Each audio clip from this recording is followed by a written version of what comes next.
Out here at my favorite lumber store, Sunrock, to pick up some materials for a job that I'm heading to.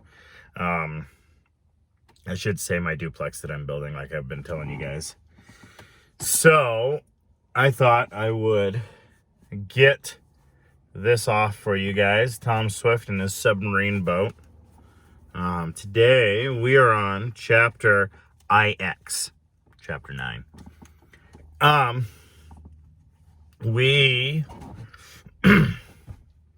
We've been staying healthy, safe. We've been doing everything okay. Still waiting on, of course, states to open up and things to happen. And anyway, let's just get into this book. And we'll get into chapter 9, which is called Captain Weston's Advent. So let's go ahead and jump in here. Bless my water ballast, but that certainly is a fine boat, cried Mr. Damien, when he had been shown over the new craft. I think I shall feel even safer in it than in the Red Cloud. Oh, don't go back on the airship, exclaimed Mr. Sharp. I was counting on taking you on another trip. Well, maybe after we get back from under the ocean, agreed Mr. Damien. I particularly like the cabin arrangements of the Advance. I think I shall enjoy myself. He would be hard to please who could not take pleasure from a trip in the submarine. The cabin was particularly fine, and the sleeping arrangements were good. More supplies could be carried than was possible on the airship, and there was more room in which to cook and serve food. Mr. Damien was fond of good living, and the kitchen pleased him as much as anything else. Early the next morning, Tom set out for Atlantis to meet Captain Weston at the hotel. The young inventor inquired of the clerk whether the seafaring man had arrived, and was told that he had come the previous evening. Is he in his room? Asked Mr. Tom. No, answered the clerk with a peculiar grin. He's an odd character. Wouldn't go to bed last night until we had every window in his room open, though it was blowing quite hard and likely to storm. The captain said he was used to plenty of fresh air. Well, I guess he got it all right. Where is he now? Asked the youth, wondering what sort of individual he was to meet. Oh, he was up before sunrise. So some of the scrub women told me. They met him coming from his room, and he went right down to the beach with a big telescope he always carries with him. He hasn't come back yet. Probably he's down on the sand. Hasn't he had breakfast? No. He left word he didn't want to eat until about 4 bells, whatever time that is. It's 10 o'clock, replied Tom, who had been studying up on sea terms lately. 8 bells is 8 o'clock in the morning, and 4 in the afternoon, or 8 at night, according to the time of day. Then there's 1 bell for every half hour, so 4 bells is morning.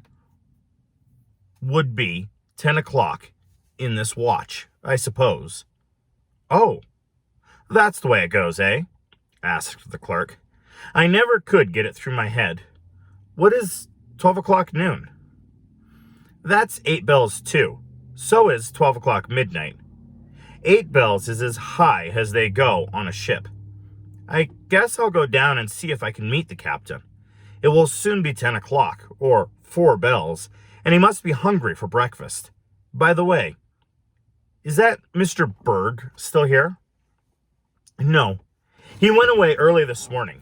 He and Captain Weston seemed to strike quite an acquaintance, the night clerk told me.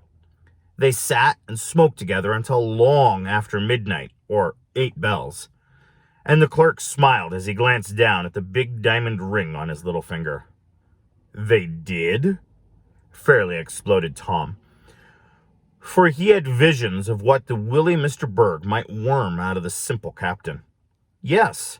Why, isn't the captain a proper man to make friends with? The clerk looked at Tom curiously. Oh, yes, of course, was the hasty answer. I guess I'll go and see if I can find him. The captain, I mean. Tom hardly knew what to think. He wished his father, or Mr. Sharp, had thought to warn Captain Weston against talking of the wreck. It might be too late now. The young inventor hurried to the beach, which was not far from the hotel. He saw a solitary figure pacing up and down, and from the fact that the man stopped every now and then and gazed seaward through a large telescope, the lad concluded it was the captain for whom he was in search. He approached, his footsteps making no sound on the sand. The man was still gazing through the glass. "Captain Weston?" spoke Tom. Without a show of haste, though the voice must have startled him, the captain turned. Slowly he lowered the telescope, and then he replied softly, "That's my name. Who are you, if I may ask?" Tom was struck, more than anything else, by the gentle voice of the seaman. He had prepared himself from the description of Mr. Sharp to meet a gruff, bewhiskered individual with a voice like a cross-cut saw and a rolling gait. Instead, he saw a man of medium size, with a smooth face, merry blue eyes, and the softest voice and gentlest manner imaginable. Tom was very much disappointed. He had looked for a regular sea dog, and he met a landsman, as he said afterward. But it was not long before our hero changed his mind regarding Captain Weston. "I'm Tom Swift, the owner of that name said, and I have been sent to show you the way to where our ship is ready to launch." The young inventor refrained from mentioning submarine, as it was the wish of Mr. Sharp to disclose this feature of the voyage to the sailor himself. "Ha! I thought as much," resumed the captain quietly. "It's a fine day, if I may be permitted to say so." And he seemed to hesitate, as if there were some doubt whether or not he might make the observation. "It certainly is," agreed the lad. Then, with a smile, he added, "It is nearly 8 bells." "Ha!" exclaimed the captain, also smiling, but even his manner of saying "ha" was less demonstrative than that of most persons. "I believe I am getting hungry, if I may be allowed to remark." And again he seemed asking Tom's pardon for mentioning the fact. "Perhaps you will come back to the cabin and have a little breakfast with me," he went on. "I don't know what a sort of galley or cook they have aboard the beach hotel, but it can't be much worse than I've tackled." "No, thank you," answered the youth. "I've had my breakfast, but I'll wait for you, and then I'd like to get back. Dad and Mr. Sharp are anxious to meet you."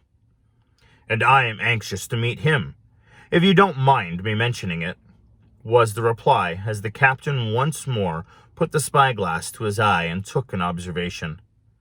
"Not many sails in sight this morning," he added, "but the weather is fine, and we ought to get off on good shape to hunt for the treasure about which Mr. Sharp wrote me.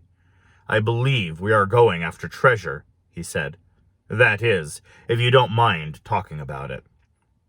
"Not in the least," replied Tom quickly, thinking this is a good opportunity for broaching the subject that was worrying him. "Did you meet a Mr. Berg here last night, Captain Weston?" he went on. "Yes, Mr. Berg and I had quite a talk. He is a well-informed man." "Did he mention the sunken treasure?" asked the lad, eager to find out if his suspicions were true. "Yes, he did, if you'll excuse me putting it so plainly," answered the seaman, as if Tom might be offended at so direct a reply. But the young inventor was soon to learn that this was only an odd habit with the seaman. "Did he want to know where the wreck of the Boldero was located? Continued the lad. That is, did he try to discover if you knew anything about it? Yes, said Mr. Weston. He did. He pumped me, if you are acquainted with that term, and are not offended by it. You see, when I arrived here, I made inquiries as to where your father's place was located. Mr. Berg overheard me and introduced himself as agent for a shipbuilding concern. He was very friendly, and when he said he knew you and your parent, I thought he was all right. Tom's heart sank. His worst fears were to be realized, he thought. Yes, he and I talked considerable, if I may be permitted to say so, went on the captain. He seemed to know about the wreck of the Boldero, and that she had $300,000 in gold aboard. The only thing he didn't know was where the wreck was located. He knew it was off Uruguay somewhere, but just where he couldn't say. So he asked me if I knew, since he must have concluded that I was going with you on the gold hunting expedition. And you do know, don't you? Asked Tom eagerly. Well, I have it pretty accurately charted out, if you will allow me to be that expression, was the calm answer. It took pains to look it up at the request of Mr. Sharp. And he wanted to worm that information out of you? Inquired the youth excitedly. Yes, I'm afraid he did. Did you give him the location? Well, remarked the captain as he looked at another observation before closing up the telescope. You see, while we were talking, I happened to drop a copy of a map I made showing the location of the wreck. Mr. Berg picked it up to hand it to me, and he looked at it. Oh, cried Tom. Then he knows just where the treasure is, and he may get to it ahead of us. It's too bad. Yes, continued the seaman calmly. Mr. Berg picked up that map, and he looked very closely at the latitude and longitude I had marked as the location of the wreck. Then he won't have any trouble finding it, murmured our hero. Eh? What's that? Asked the captain. If I may be permitted to request you repeat what you said?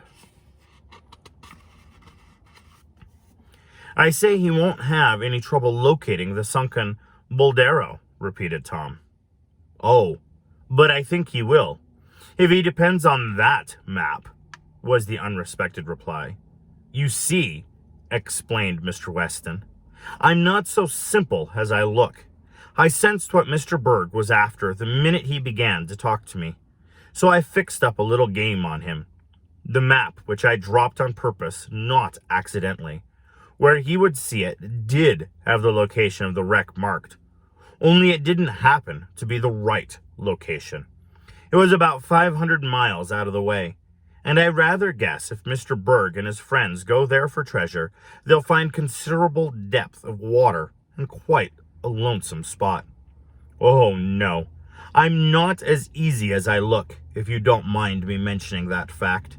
And when a scoundrel sets out to get the best of me, I generally try to turn the tables on him. I've seen such men as Mr. Berg before. I'm very much afraid. The sight he had of the fake map I made won't do him much good. Well, I declare, it's past 4 bells. Let's go to breakfast, if you don't mind me asking you. And with that, the captain started off up the beach, Tom following, his ideas all in a whirl at the unlooked-for outcome of the interview. So the captain that they're taking with them, Captain Weston, snuck a fake map into his coat pocket that he accidentally let slip. That's kind of hilarious. I like that. So Mr. Berg is going to be searching for treasure ways way away. That's kind of funny. Anyway, I want to thank you guys so much for tuning in today. And I wanted to hope and pray that you guys are having a wonderful, blessed, safe, and healthy day. again, thank you for tuning in. You have a subscribe. Don't you love some of these outros? Anyway, I'm going to leave those little bloops in there. Thank you again.